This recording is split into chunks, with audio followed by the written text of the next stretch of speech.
እንግዲህ ከቴክኖሎጂ ጋር እንትን እያለን እንደምን ዋላችሁ። እንግዲህ ወይዘሩ ጥሩ ነው፣ ይሞቃል በደምብ። እኛም ጥሩ ነን። እግዚአብሔርን እናመሰግናለን። እንግዲህ እግዚአብሔር ፈቃዱ ሆኖ ደግሞ በዚህ ዕለት በዚህ ቦታ በአንድነት እንድንሆንና ከቃሉ እንድንሰማ አብረን ደግሞ እንድናመሰግነውና እንድናከብረው ይሄንን እድል ስላገኘን እግዚአብሔርን እጅግ አድርገን እናመሰግናለን። እንጸልይ። በዘመናትና በዓመታት መካከል የማትለወጥ ያለ የነበርክ የምትኖር የሰራዊት ጌታ እግዚአብሔር እጅግ አድርገን እናመሰግናለን። ፈቃድ ሆኖ ደግሞ በዚህ ጊዜና በዚህ ቦታ ስለተገኘን የዘላለም አባት እግዚአብሔር እድል ስለሰጠህ እናመሰግናለን። የሰራዊት ጌታ እግዚአብሔር ለእያንዳንዳችን አንተ ተናገረን፣ ከኛ ጋር ሁን። በልጅ በጌታ በኢየሱስ ክርስቶስ ስም አሜን።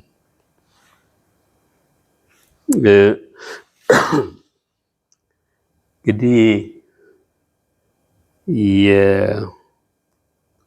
የሶስት የንባብ ክፍሎች አሉን ዛሬ። የመጀመሪያው ከኦሪት ከሕግ መጽሐፍት ነው እና ከዘኍልቍ ምዕራፍ 24 ከቁጥር 1 እስከ 9 ያለው ነው የተነበበው እና በዛ ላይ ያነበብነው ስለ ባልዓም ስለሚባል በዘመኑ እስራኤላዊ ያልሆነ ነቢይ ነው። እስራኤላዊ አይደለም፣ ግን ከእግዚአብሔር ትክክለኛ መልእክት ተቀብሎ ለእስራኤል ሕዝብ የሚያስተላልፍ እንደነበረ በብዙ ቦታ ተጽፏል። የሚያሳዝነው ግን በመጨረሻ ላይ የእግዚአብሔርን ሕዝብ ወደ ኃጢአት እንዲለማመድ አድርጓል እና ብዙዎችም ሐሰተኛ ነቢይ ነው ብለው ይላሉ። ጴጥሮስም በጴጥሮስ 2 ከቁጥር 15 ላይ፣ ይሁዳም በምዕራፍ 1 ቁጥር 11 ላይ ሐሰተኛ ነቢይ ነው ብለው ይላሉ እና ስለ በለዓም የተጻፈው በዚህ በዘኍልቍ ብቻ በሁለት ምዕራፍ ውስጥ ነው። ከምዕራፍ 22 እስከ 24 ባለው ክፍል ብቻ ነው የተጻፈው። እንዳነበብነው በለዓም ከዚህ ቀደሙ ሟርት ሳያስፈልገው ከድሮ ልምዱ ውጭ ሆኖ እግዚአብሔር ደስ የሚያሰኘውን በጎ ስራ ሲሰራ ሕዝብን ሲመርቅ ነው የምናየው። ምን ይላል ቁጥር ላይ? በለዓምም እነሆ እስራኤልን መመረቅ እግዚአብሔር እንዳስደሰተው ስለተረዳ ይልና ይቀጥላል። ከዛ በኋላ ስለ በረከት ነው የሚያወራው። ዝናብ ዘወትር ስለሚዘንብላቸው ማድጋቸውም ሁልጊዜ ሙሉ ነው፣ አዝመራቸው በቂ ነው፣ ውሃም አለው እያለ ስላገኙት በረከት ስለተደረገላቸው ይናገራል። ራእዩን የሚቀበለው ከእግዚአብሔር እንደሆነም ያረጋግጣል። ቁጥር 4 ላይ በምናይበት ጊዜ የእግዚአብሔርን ቃል የሚሰማ ወድቆ ሳለ ዓይኖቹ ተከፍተው ሁሉን የሚችል አምላክ ራእይ የሚያይ ሰው ብሎ ስለራሱ ምስክርነት ይናገራል። ከሁሉ የሚበልጥ ግን ለኔ ትልቅ ምስክርነት የሚሰጠው ምንድን ነው? ንጉሳቸው ከአጋግ የሚበልጥ ይሆናል ብሎ ስለ እግዚአብሔር ማንነትና ታላቅነት ሲናገር ነው የምናየው። በሐዋርያት ሥራ ተመሳሳይ ስለ ትንቢት ነገር ነው ያለ እዛም የምንሰማው። ጳውሎስ ወደ ኢየሩሳሌም ስላደረገው ጉዞ ሲሆን በቂሳሪያ በአንድ ወንጌላዊ ፊልጶስ በሚባል ቤት ስለነበራቸው ቆይታ በዛ ስለተፈጸመው ነገር ነው የሚናገረው። ወንጌላዊ ፊልጶስ ትንቢት የሚናገሩ 4 ልጆች ነበሩት። እዛው ያሉ አጋቦስ የሚባል ከይሁዳ የሚመጣ ሌላ ነቢይ እናያለን። ከዛ በኋላ ያ ነብይ ምን ይላል? ጳውሎስ ስለሚደርስበት መከራ ይተነብያል። ተላልፎ እንደሚሰጥ ይተነብያል። በዚህ ምክንያት በዛ በቤት ውስጥ ያሉት ሰዎች ጳውሎስ ወደ ኢየሩሳሌም እንዳይሄድ ብዙ ተማጸኑት፣ ለመኑት። ጳውሎስ ግን በፍጹም አለ።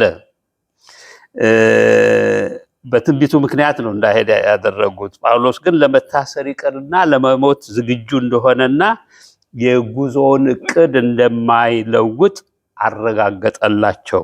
በቁጥር 13 ላይ ጳውሎስ ግን የሰብዕና እንትኑን ታያላችሁ፣ እንደዚህ እያለቀሳችሁ ስለምን ልቤን በሐዘን ትሰብሩታላችሁ? እኔ ስለ ጌታ ኢየሱስ በኢየሩሳሌም መታሰር ብቻ ሳይሆን ለመሞትም ዝግጁ ነኝ ሲል መለሰ። የሰው ልጅ ትልቁ እኛ ሁላችን የሚያጋጥመን ትልቁ ችግር ምንድነው? ያንን ባላንስ መጠበቅ ነው። ሰዎች በሚያደርጉብን ተጽዕኖ ምክንያት የእግዚአብሔርን ፈቃድ ከመፈጸም ወደኋላ እንላለን፣ ወይንም ካቀድነው አቅጣጫ ልንወጣ እንሆናለን። ስለዚህ በቤት የነበሩ ሰዎች ምን አሉ? በዓላማው የጸና መሆኑን ሲያረጋግጡ ውሳኔውን ተቀበሉ። ከዛ በኋላ ከጥቂት ቀናት በኋላ ወደ ኢየሩሳሌም ቀጠለ። በአይሁድ ቤተ መቅደስ ውስጥ በሚቀጥሉት እንትኖች በምታነቡበት ጊዜ በአይሁድ ቤተ መቅደስ ውስጥ ጳውሎስ እንደተያዘና ችግር እንደገጠመው ነው የምናየው። ግን እዚህ ላይ ትልቅ እንድናስተውል የምፈልገው ምንድነው? ጳውሎስ ከድምጾች ሁሉ ውስጥ የጌታን የኢየሱስ ክርስቶስን ድምጽ ለይቶ ነበር ያወቀው። ምክንያቱም እኔ ይሄ ያም መታሰር እንኳን ሞት ቢደርስብኝ ወደ ኋላ አልልም ይላል። እና ዛሬ ትኩረት ያረኩት በዚህ በወንጌሉ ክፍል ነው። በማቴዎስ 12 ከ22 እስከ 30 ባለው ክፍል አርስት ሰጥቻለሁ፣ ግን በኋላ ጠይቃቸዋለሁ አርስት እንድታወጡለት። ምዕራፍ 12ን በአጠቃላይ በምናነብበት ጊዜ ምንድነው የሚለው? ፈሪሳውያን ኢየሱስን ለመክሰስ የተለያየ ወጥመድ ያዘጋጁበት ምዕራፍ ነው። ምዕራፍ 12 በአጠቃላይ ደባ የጠነሰሱበት እና ኢየሱስንም ለመፈተን የተዘጋጁበት ነው። ኢየሱስ ለሕግ ተገዢ አለመሆኑን ለማረጋገጥ ያልፈነቀሉት ድንጋይ የለም።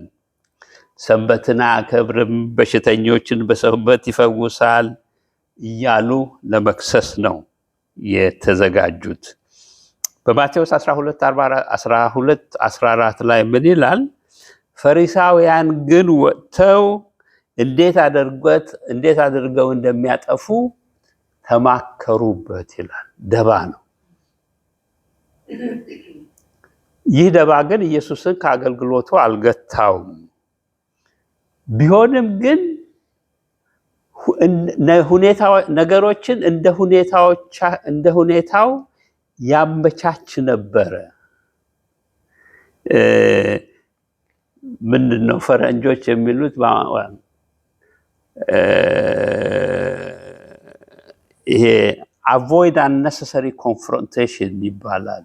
አላስፈላጊ የሆነን ግጭት ወይንም ጸብ እና በፈወሳቸውም ላይ ሆነ በሱም ላይ ችግር እንዳይደርስ ሁልጊዜ ጥንቃቄ ያደርግ ነበረ። ምን አለ? በማቴዎስ 12:15 ላይ ኢየሱስም አውቆ ምን ሆነ? ከዛ ፈቀቅ አለ። ክራውዱ በዛ፣ መዳን መፈወስ የሚፈልገው ሕዝብ በበዛ ቁጥር ከዛ ፈቀቅ አለ። ብዙዎች ተከተሉት። እነሱን ከማዳን አልተቆጠበም። ግን የፈወሳቸው ሁሉ ማንነቱን እንዳይገልጥ አዘዛቸው።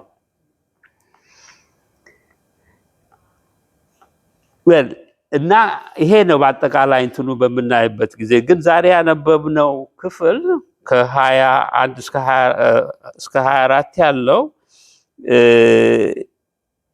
ከ22 እስከ 30 ያለው ይቅርታ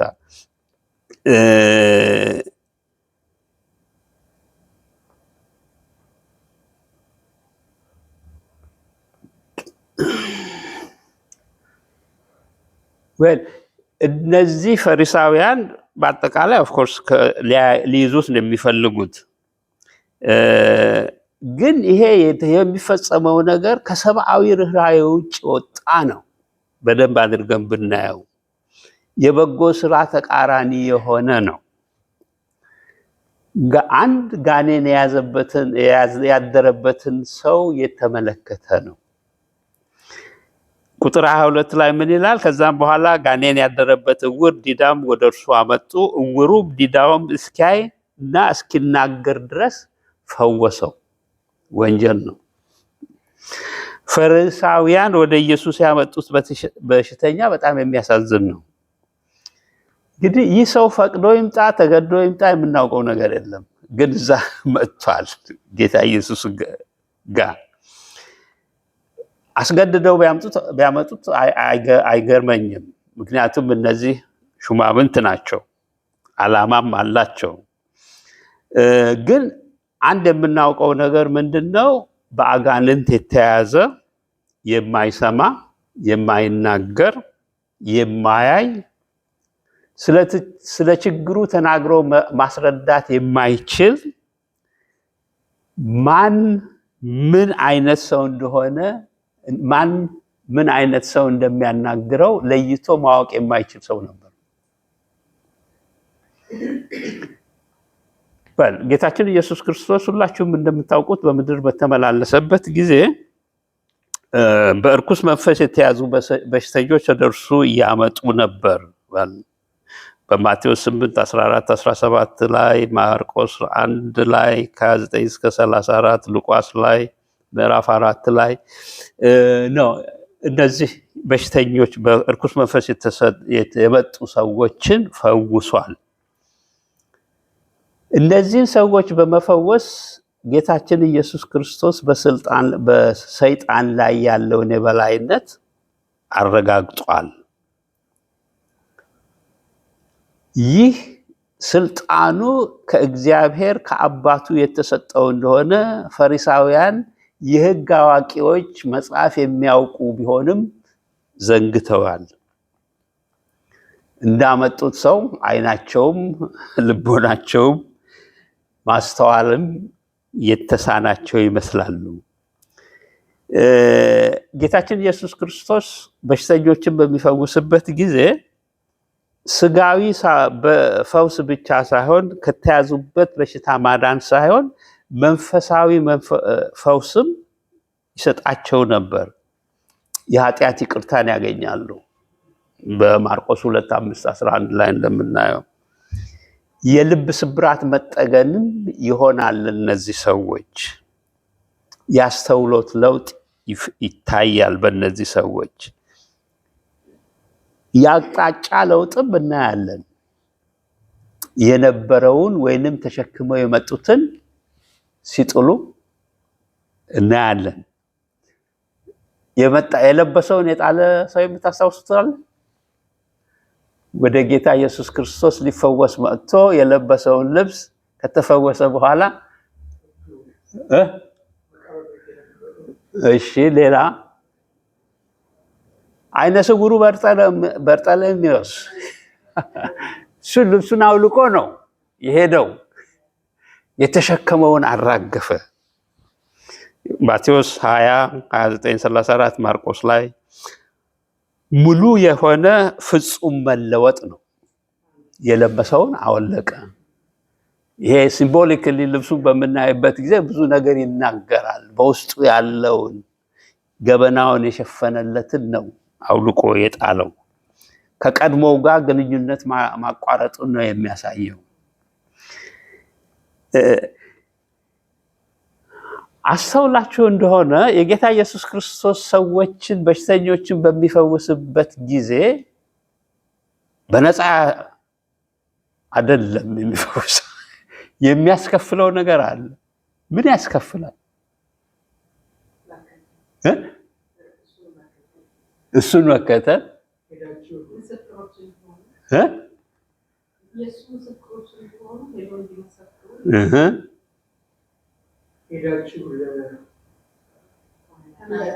ለካህን ራሳችሁን አሳዩ።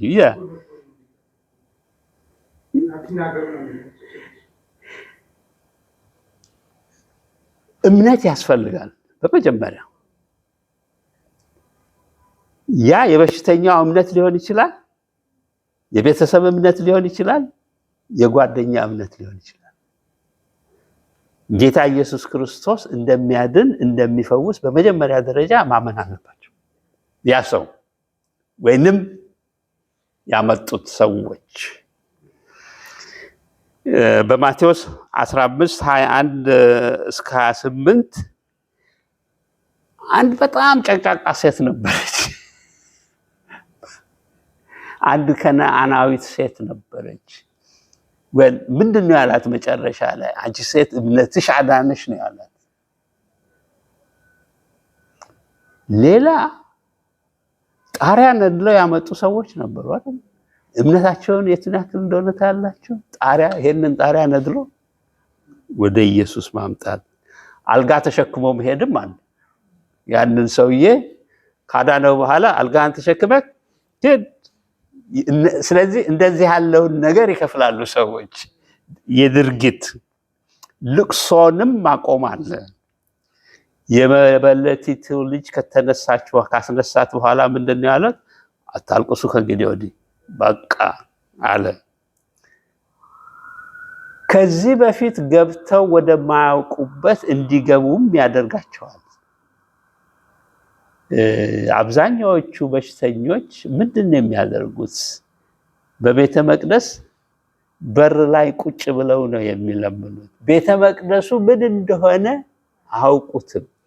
ሲፈወሱ ግን ይገባሉ። ለካህን ራሳቸውንም ያሳያሉ።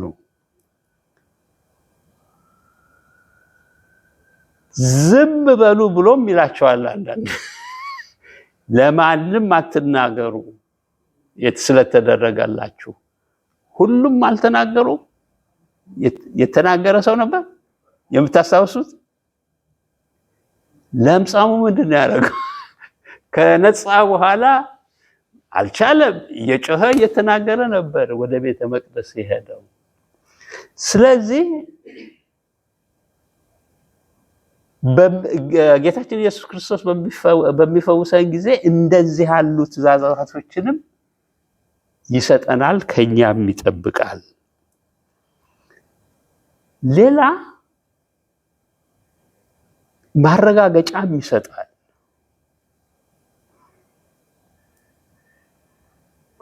ቅድም እንዳልኩት ያችን ሴትዮ ምንድነው ያላት?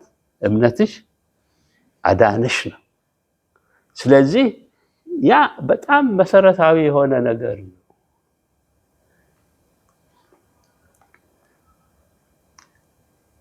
ሌላም ማስጠንቀቂያ የሚሰጥበት ጊዜ አለ።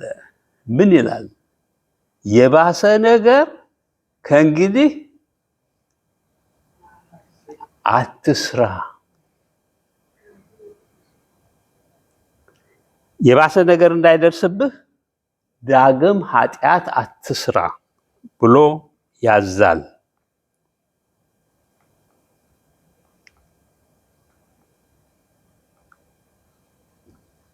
ዛሬ ያየነው ሰውዬ ምንድነው የሆነው?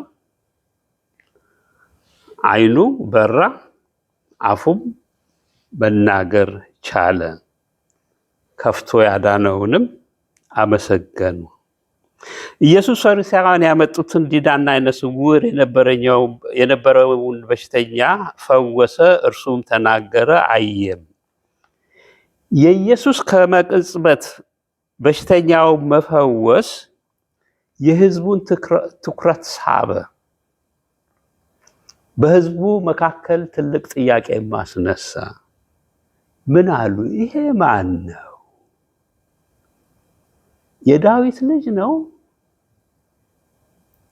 ፈሪሳውያን ያሰቡት ምንድን ነበር? ሊይዙት ነው።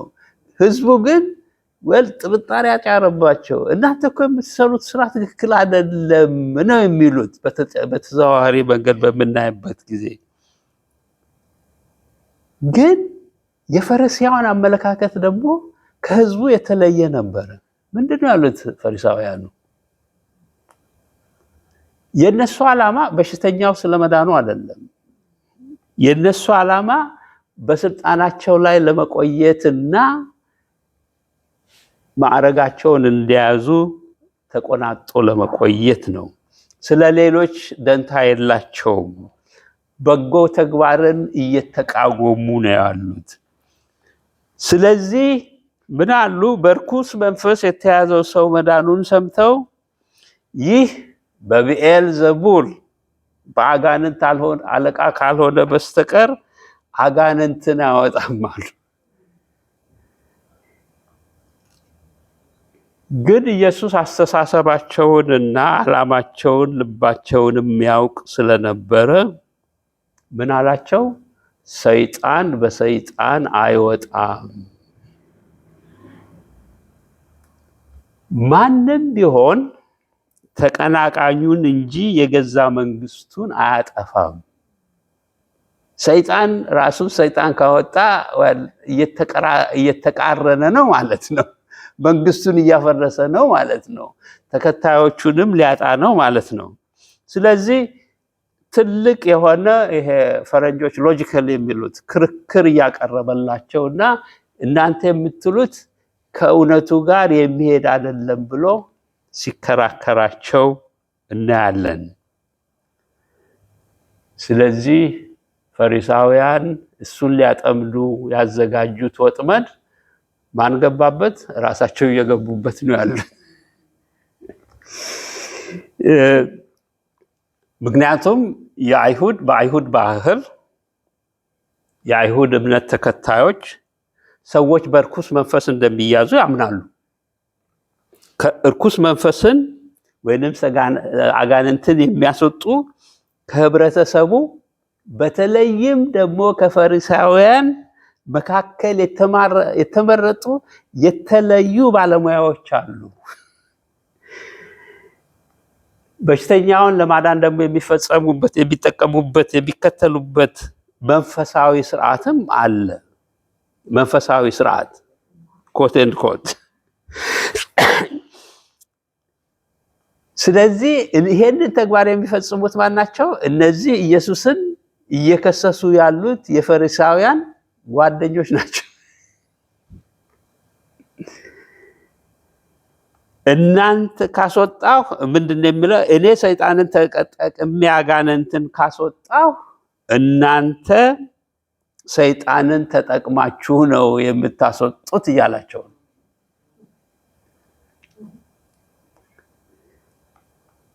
እንዴት ሰይጣንን ያስወጣል? እኔ ይህንን መንገድ ከተከተልኩ እናንተም እንደዚያው ናችሁ የምታደርጉት እያለ አጣብቂኙ ሲከታቸው እናያለን። እኔን ለመቃወም እያነሳችሁት ያለው ክርክር የስራ ባልደረቦቻችሁን ስራችሁ ትክክል አይደለም እያላችሁ ነው። ስለዚህ ተጠንቀቁ፣ ከማህበሩ ሊያስወግዷችሁ ይችላሉ፣ ሐሰተኛ መምህራን ናችሁ ብለው እናንተንም ሊወግሯችሁ ይችላሉ። እርስ በርሳችሁ እየተቃረናችሁ ነው። ምን ነው? እስቲ ራሳችሁን መርምሩ። ጓደኞቻችሁ እንዳይነሱባችሁ ተጠንቀቁ። በተቃርኖ ያለች መንግስት አትጸናም። ከተጣሉ ምንድነው የሚሆነው? እየፈረሰ ነው ያለው። ምን ይላል በቁጥር 28 ላይ? እኔ አጋንንትን የማስወጣው በእግዚአብሔር መንፈስ ከሆነ እንግዲህ ምንድነው የሚላቸው?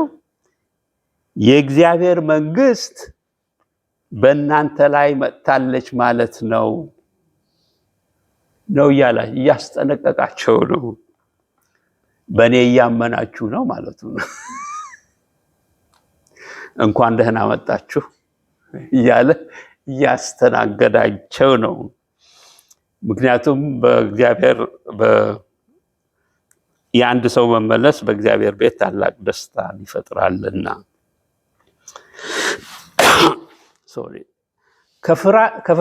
ከፈሪሳውያኑ ክርክር ባሻገር ህዝቡ ኢየሱስ በርኩስ መንፈስ ወይም በሰይጣን ላይ ስላለው ስልጣን ተደንቀዋል። ምክንያቱም ቅድም እንዳልኩት በርኩስ መንፈስ ተይዞ መታመም የተለመደ ነው፣ በሀገራችንም አላለን። መንፈሳዊ ስርዓት አለው። እኛም ጋር በአንዳንድ አብያተ ክርስቲያናት በምትሄዱ ጊዜ ይሄንን ተግባር የሚፈጽሙ የተለዩ ሙያተኞች አሉ።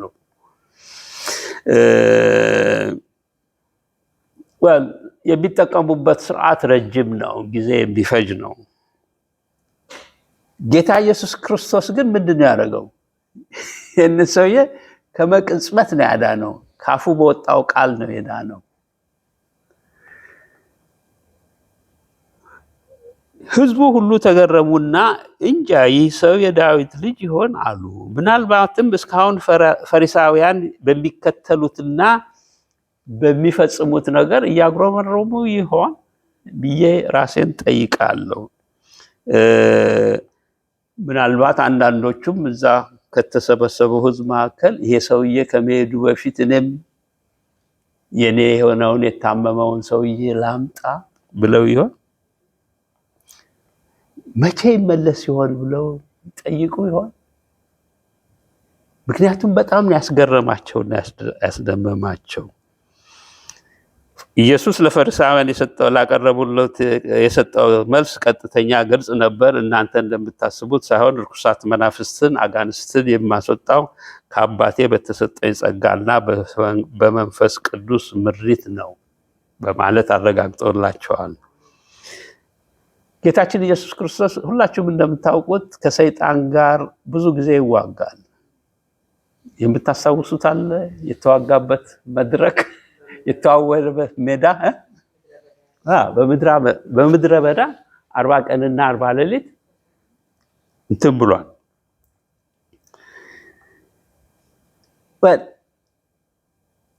በዛ እንኳን የእግዚአብሔር ኃያልነትን ማየት ትችላላችሁ። እስቲ በደንብ ስሙ ይሄንን ማቴዎስ 4:1 ላይ ምንድነው የሚለው? ከዚያ በኋላ ኢየሱስ በዲያብሎስ ይፈተን ዘንድ ምን ሆነ? የእግዚአብሔር መንፈስ ወደ በረሃ መራው። እንደኛ አይደለም።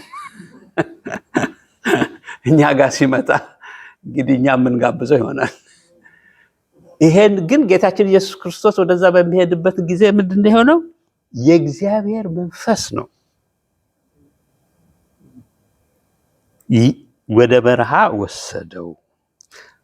ከ40 ቀን በኋላ ምን አለው ጌታ ኢየሱስ ክርስቶስ? ሂድ አንተ ሰይጣን፣ ለጌታህ ለአምላክህ ስገድ እንጂ እርሱን ብቻ አምልክ ተብሎ ተጽፏልና አለው። በዚያን ጊዜ ምን ሆነ? ዲያብሎስ ተወው። እነሆም ኢየሱስን መላእክት ቀርበው ያገለግሉት ነበር። ሁላችንም እንደምናውቀው የሰው ልጅ ከኃጢአት ወድቆ ከኤደን ገነት ከተባረረ በኋላ ሰይጣን በምድር ላይ ይመላለሳል። የሰው ልጆችንም ለማጥመድ ለማሰናከል ሁልጊዜ ይተጋል፣ ይሯሯጣል። ቢኤልዘቡል ምንድን ነው?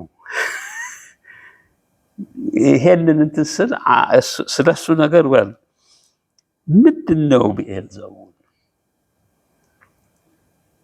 ምንድን ነው ቢኤልዘቡል? ቢኤልዘቡል ሰይጣን ነው ብትሉኝ አወላቸዋለሁ። ከሱ ባሻገር አለ። እንዴት ነው ታሪካዊ አመጣጡ? ቢኤልዘቡል ለሰይጣን ከተሰጡት መጠሪያ ስሞች መካከል አንዱ ነው። ብዙ መጠሪያ አለው። በዕብራይስጥ ቢኤልዘቡል ማለት በፍልስጤም አገር ኤክሮን በሚባል ከተማ ከሚመለኩት አማልክት መናፍስ መካከል አንዱ ነው። የስሙ ትርጉም ምንድነው? ትርጉም ታውቃላችሁ? የዝንቦች ጌታ ነው የሚለው። ሎርድ ኦፍ ዘ ፍላይስ ማለት ነው ቤልዘቡል። ይሄ በጥንት ፍልስጤማውያን ትርክት ውስጥ ያለ ነው። አሁንም በዘመናችን በተለያየ ቦታ ያለ ነው። በስነ ጽሁፍም በሃይማኖት በቤተ እምነቶች መካከል ይደረጋል እና ያ ማለት ያጋነንት እንግዲህ ከስሞቹ መካከል ፕሪንስ ኦፍ ዲመን ይባላል። የክፉ ድርጊት መገለጫ እየተባለ ብዙ ስም አለው። ስለዚህ ጌታችን ኢየሱስ ክርስቶስ እና ይሄ ቤልዘቡል አንድ ቦታ መኖር አይችሉም። ጌታ ኢየሱስ ክርስቶስ እያለ ያለው ምንድነው? እኔ የራሴን ቦታ እፈልጋለሁ፣ መኖሪያዬ እናንተ እዚህ የተሰበሰባችሁ የእስራኤል ሕዝቦች እና ፈሪሳውያንም ጭምር ናችሁ ነው እያለ ያለው። በእናንተ ውስጥ የነገሰውንና የተለማመደውን እርኩስ መንፈስም ማስወጣትና ማስለቀቅ አለብኝ እያላቸው ነው ያለው። እኔ በእግዚአብሔር መንፈስ አጋንንትን የማወጣ ከሆን ቅድም እንዳልኩት እንግዲህ የእግዚአብሔር መንግስት ወደ እናንተ ደርሳለችና ብሎ ያረጋግጥላቸዋል። ገብቷቸው ይሆን አላውቅም።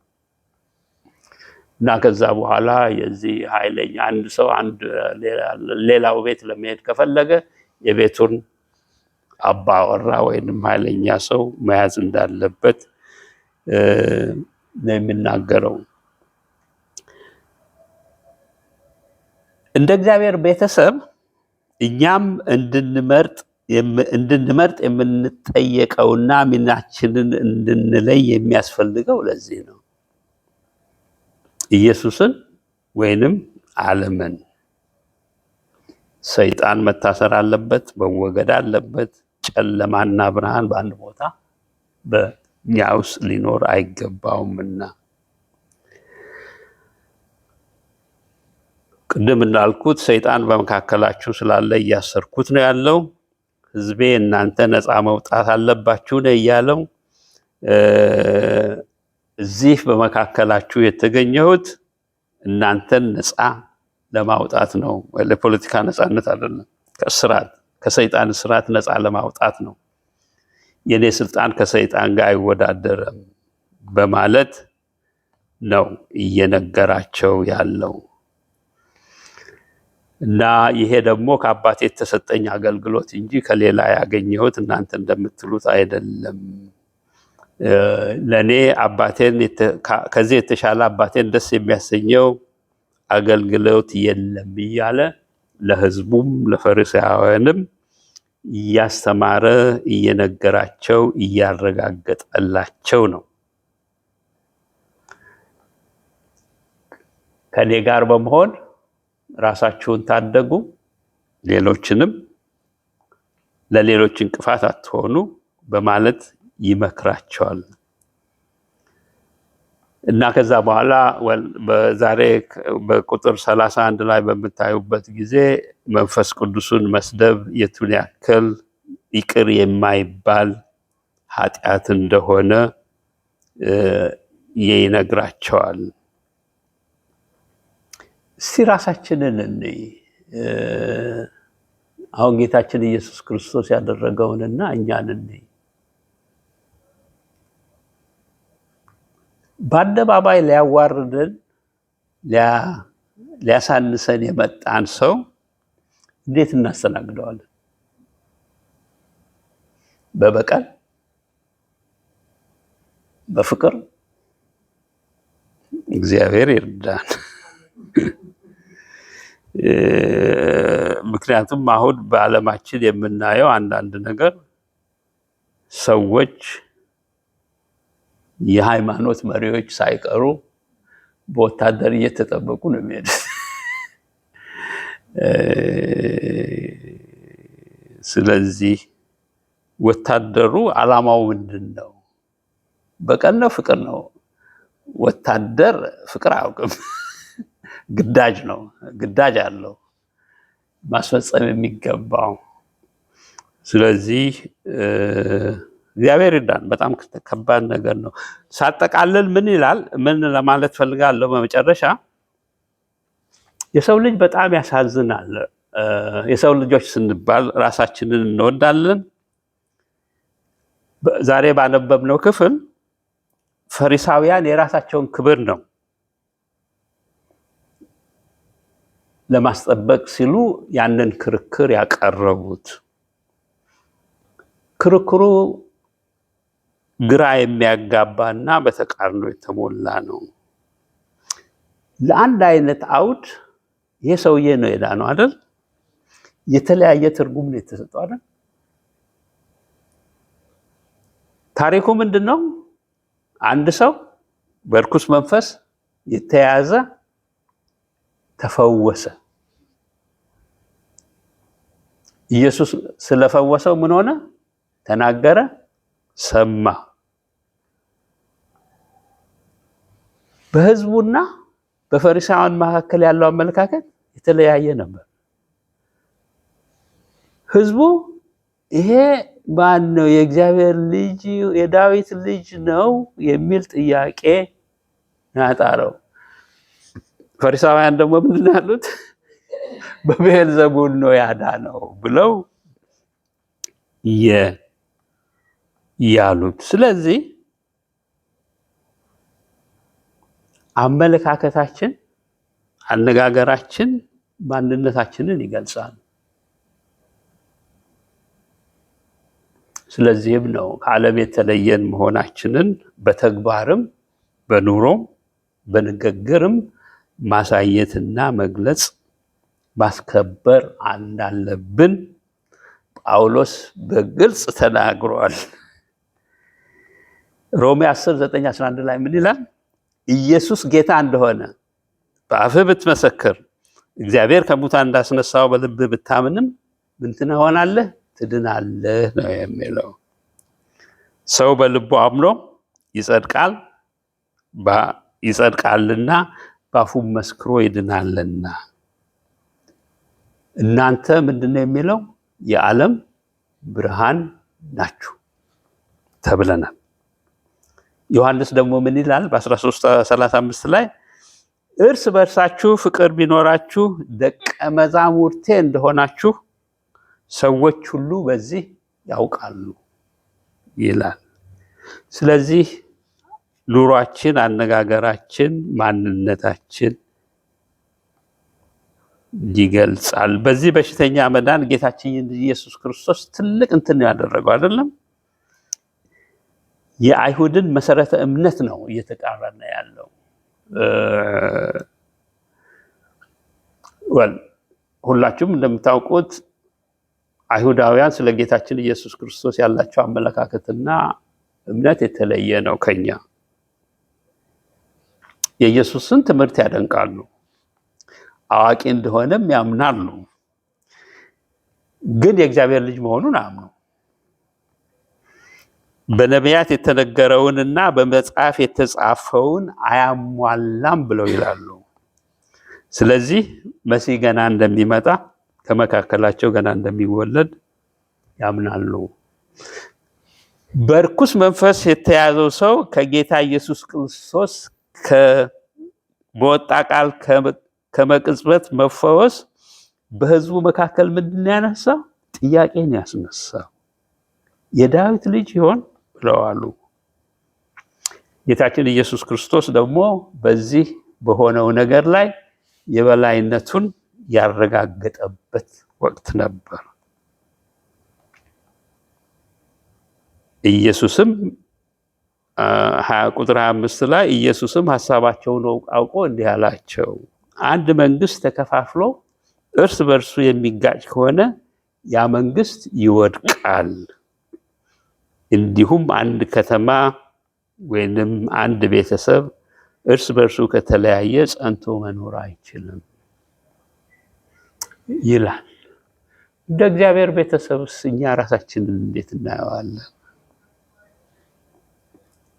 መለያየት በአንድ ቤተሰብ ውስጥ መለያየት ሊኖር ይችላል። በአንድ ህብረተሰብ ውስጥ መለያየት ይችላል። በተለይም በክርስቲያን ህብረተሰብ ውስጥ በምናይበት ጊዜ በአንድ ሐሳብና በአንድ እምነት አለመቆም ትልቅ የጌታን በረከት ሊያሳጣን ይችላል። መንፈስ ቅዱስም በመካከላችን እንዳይሰራ ሊያደርገው ይችላል። የእግዚአብሔር መንግስት እንዳይስፋፋ ትልቅ እንቅፋት ይሆናል። ኢየሱስ ለአገልግሎቱ ወሰን ገደብ እንደሌለው ጊዜና ቦታ እንደማይወስነው የሕግ አዋቂዎች ፈሪሳውያን መረዳት አልቻሉም።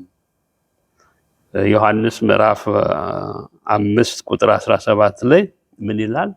ኢየሱስ ግን አባቴ ሁልጊዜ ይሰራል እኔም እሰራለሁ ብሎ መልሶላቸዋል።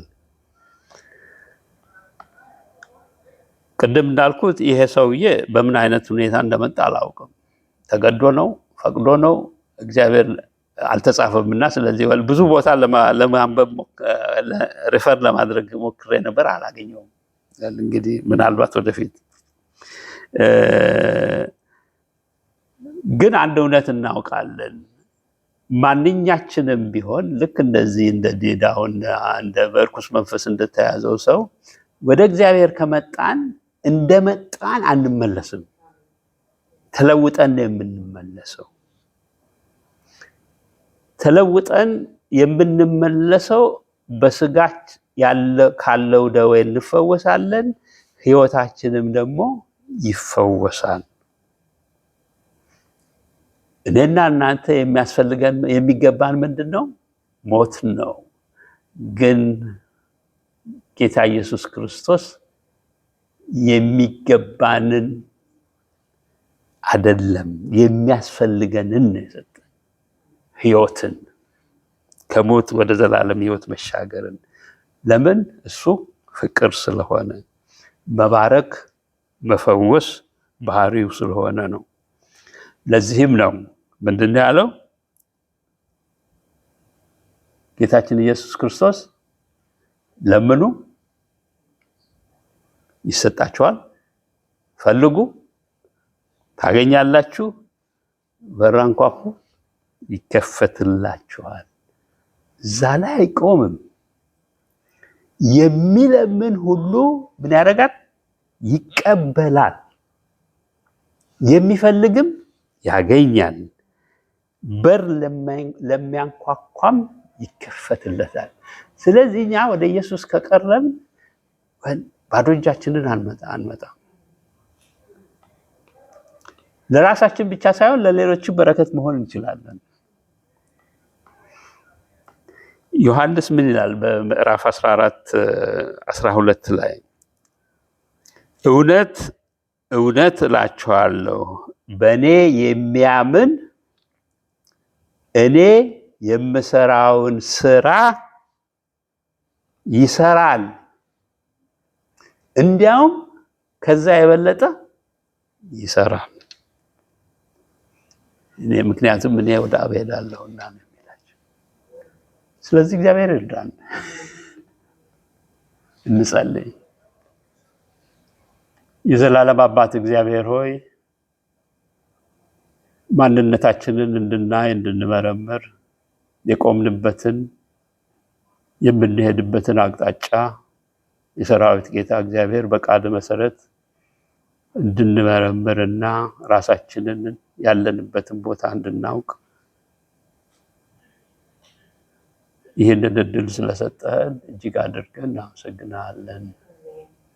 ኃያል አምላክ ሆይ አንተ ካልረዳህንና ከኛ ጋር ካልሆንክ በራሳችን ልንወጣ የምንችለው አንዳች ነገር የለም። ስለዚህ የዘላለም አባት እግዚአብሔር ሆይ